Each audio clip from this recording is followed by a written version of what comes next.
Hi guys, this is Dr. Ahmed Ergin. Today we are going to talk about how to lose weight fast. Now, I am not going to tell you another miracle, but I will tell you a few tricks and tips that will work for you. So you're watching this channel because you're either wanting to lose weight or you have diabetes or insulin resistance, and everybody tells you the same thing. But the point is how to make this come to life and be practical. So let's get started.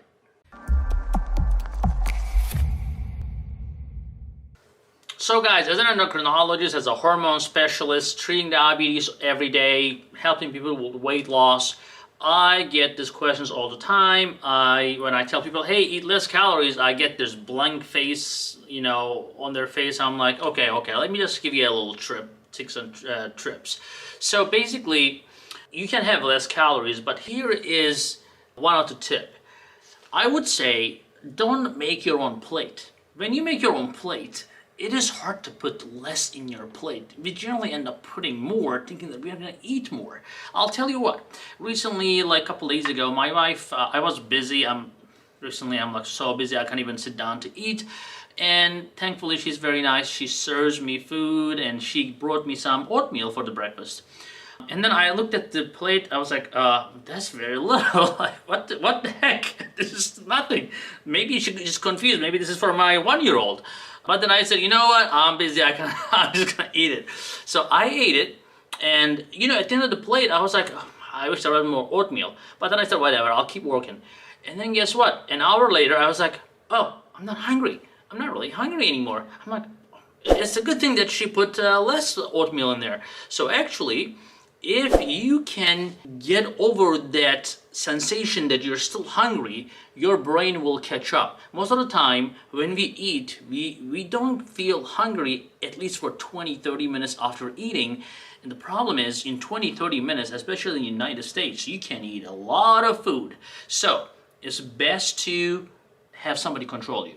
Let me tell you, you cannot control yourself. Willpower, that doesn't work.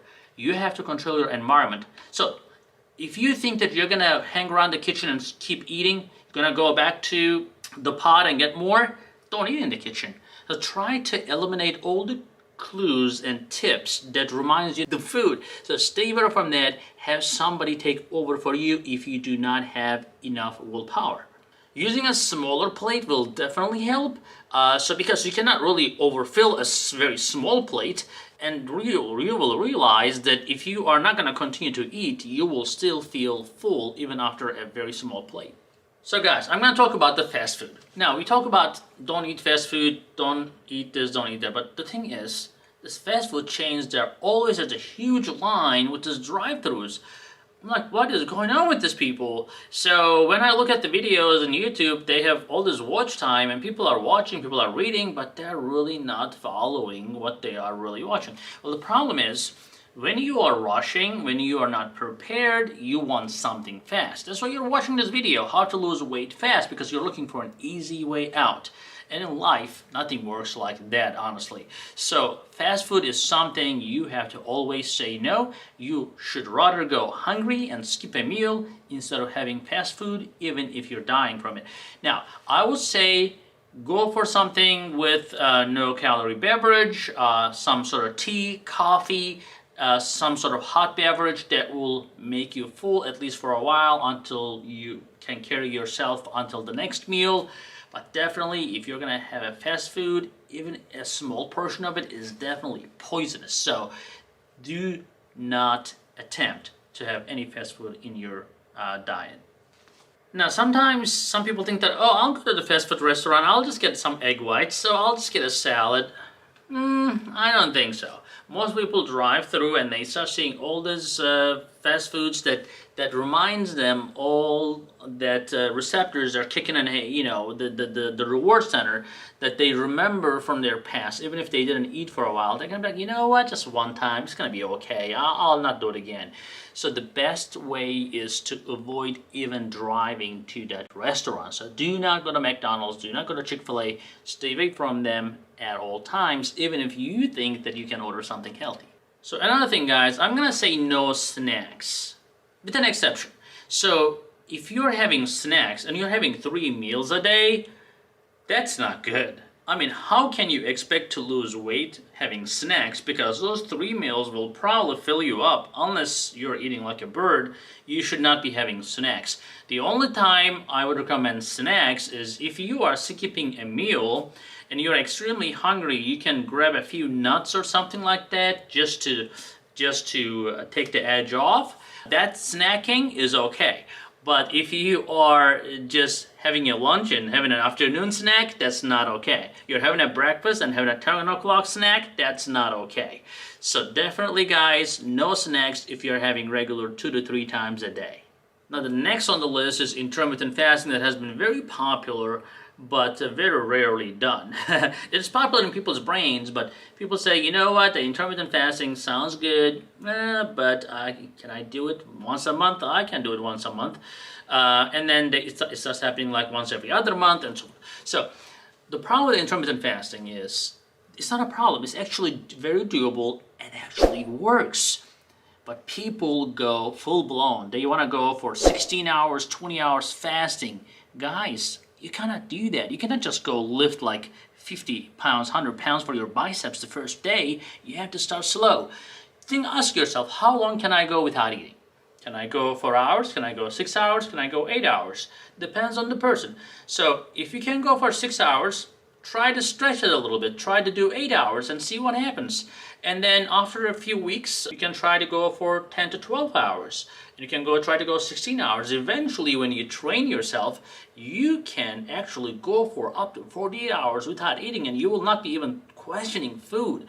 So it is all about training, telling your brain that you can do it, but you need to love your limitations and you have to progress slowly. If you can achieve that, intermittent fasting can be your best friend. Okay guys, the last one I'm going to tell you about, exercise. Now, when I talk to my patients about exercise, almost everybody has an excuse not to exercise. Why? Why do you guys have an exercise? You can eliminate all the excuses. The first thing is first. You wake up, you have to exercise. That has to be in your agenda as the first thing in your life. What kind of exercise you do? I don't really care. You can do biking, bicycling, running, you can do swimming, you can even exercise when you are sitting. So it's not like you have to be very athletic to do exercise. You have to move, you have to get out of the couch, you have to go. Right after this video, go take a walk. Always encourage yourself. Don't say that, oh, I don't want to walk by myself, or my neighborhood is too dangerous, or then drive to a nicer neighborhood, or do something. You cannot come up with excuses. If you exercise, and if you can increase the intensity of exercise in a gradual way, like we discussed for intermittent fasting, you will realize that you will be burning 300, 400, 500 calories in less than half an hour, and that can give you a lot of liberty to be able to have a little bit more food. Now, everybody's metabolism is different, of course. You know, some people will need 1,000 calories a day, some people will need 3,000 calories a day, and they can still lose weight. But the problem is, when people do not exercise, it's very hard to maintain that weight loss. So, put in your book, as of today, you are going to start exercising, and there will be no excuses. Sometimes I ask my patients, when they say, hey, I have joint pains, I have back pain, my knees hurt, and da-da-da-da-da. I'm like, do you have arms? And they say yes. I'm like, do they work? They say yes. Then I'm like, there you go, you can exercise. So I'm not trying to be tough or mean, but really people can do things. People just don't believe themselves that they can. So today I want you to believe yourself that you can exercise and you can do it. No matter what, you should be able to start something today. Guys, thank you for watching. We'll see you in the next video. Alright, thank you for watching, and I want you to be more informed and more educated. So to do that, go ahead and watch this next video right here.